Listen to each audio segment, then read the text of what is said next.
ಚಕ್ರವರ್ತಿ ಅಶೋಕ ಮತ್ತು ಚಕ್ರವರ್ತಿ ಔರಂಗಜೇಬ ಮಾತ್ರ ಈಗಿನ ಅಫ್ಘಾನಿಸ್ತಾನ, ಮ್ಯಾನ್ಮಾರ್ ಒಳಗೊಂಡ ಅತಿದೊಡ್ಡ ಸಾಮ್ರಾಜ್ಯ ಆಳಿದ್ರು. ಆದರೆ ಅವು ಭಾರತ ಅಲ್ಲ, ಮೌರ್ಯ ಸಾಮ್ರಾಜ್ಯ ಹಾಗೂ ಮೊಘಲ ಸಾಮ್ರಾಜ್ಯಗಳು. ಹಳೆಯ ದಾಖಲೆಗಳು ಭರತಖಂಡ, ಭರತವರ್ಷ, ಜಾರುಖಂಡ, ಭಾರತ ಪರ್ಯಾಯ ದ್ವೀಪ ಎಂಬಿತ್ಯಾದಿಯಾಗಿ ಹೇಳಿವೆಯೇ ಹೊರತು ಭಾರತ ದೇಶ ಎಂದು ಹೇಳಿಲ್ಲ.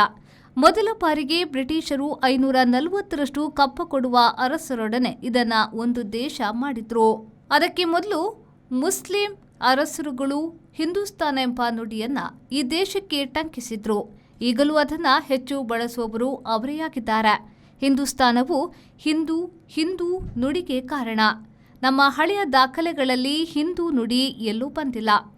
ಬ್ರಿಟಿಷರು ಇದನ್ನ ಇಂಡ್ ಎಂದು ಬ್ರಿಟಿಷ್ ಇಂಡಿಯಾ ಮಾಡಿದ್ರು. ಥಾಮಸ್ ಬಾಬಿಂಗ್ಟನ್ ಮೆಕಾಲೆ ಶಿಕ್ಷಣ ಕ್ರಾಂತಿಯ ಬಳಿಕ ಇಂಡಿಯಾಕ್ಕೆ ಸಮಾನಾರ್ಥಕದಲ್ಲಿ ಭಾರತ ದೇಶ ಎಂದು ಬರೆಯುವುದು ತೊಡಗಿತ್ತು. ಬುರುಡೆ ಬಂಧುಗಳೇ, ಮೊದಲು ಸರಿಯಾದ ಇತಿಹಾಸ ತಿಳಿದುಕೊಳ್ಳಿ. ಮೆಕಾಲೆ ಶಿಕ್ಷಣ ನೀತಿಯ ಬಳಿಕವೇ ಭಾರತ ಶಿಕ್ಷಣ ಕಂಡಿತ್ತು. ಎಲ್ಲರೂ ಓದುವುದು ಸಾಧ್ಯವಾಯಿತು.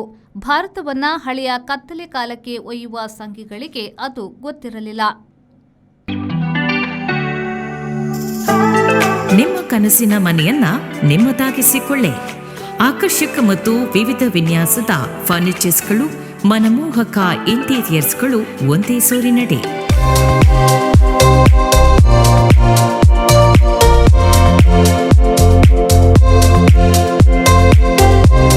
ಹೊಸತನದ ಚೇರ್ಸ್ಗಳು, ಶೈಲಿ ಮತ್ತು ಶ್ರೇಷ್ಠತೆಯ ಸಮ್ಮಿಲನ.